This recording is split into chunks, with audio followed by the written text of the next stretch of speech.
Joe Biden is set to become the next president of the United States. It will be official when the Electoral College votes. It's a system in which each state casts votes based on population. To become president, a candidate must win enough states to receive 270 Electoral College votes. Biden is set to claim 306. The origins of the Electoral College date back to the founding of the United States in the late 1700s.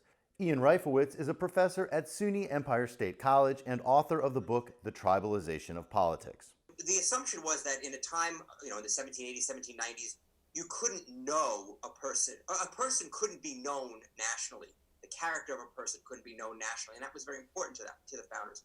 They figured that in each sort of local area, at the congressional district level, presumably, people would elect somebody they knew, who that they felt could be trusted, and then those trusted people, those electors, would gather in a college or in a meeting, and that those trusted electors would then elect a president.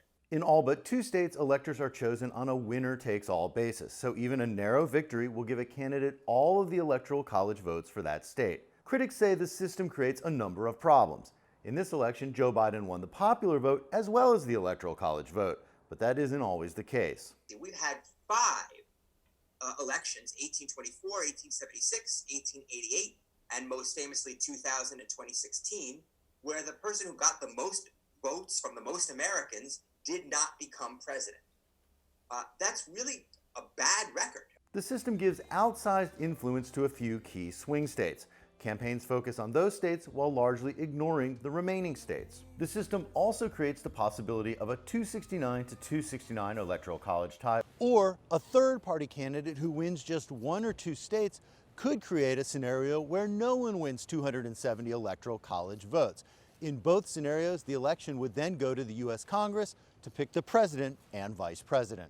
The bottom line, critics say, is the Electoral College system distorts the notion of one person, one vote. Some want to eradicate the system and move to a simple popular vote system. The United States came very close in 1969 to doing away with the Electoral College. Doing away with it formally would require a constitutional amendment.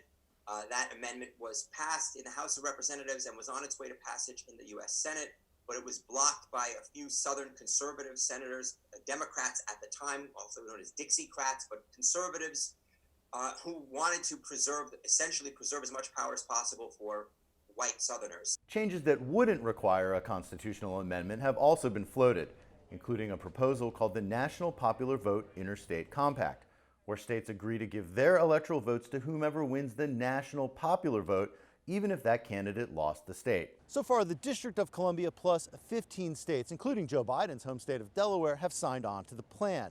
Those states represent 196 Electoral College votes. But the plan won't go into effect unless enough states join to hit that 270 electoral vote threshold. Jim Spellman, CGTN, Wilmington, Delaware.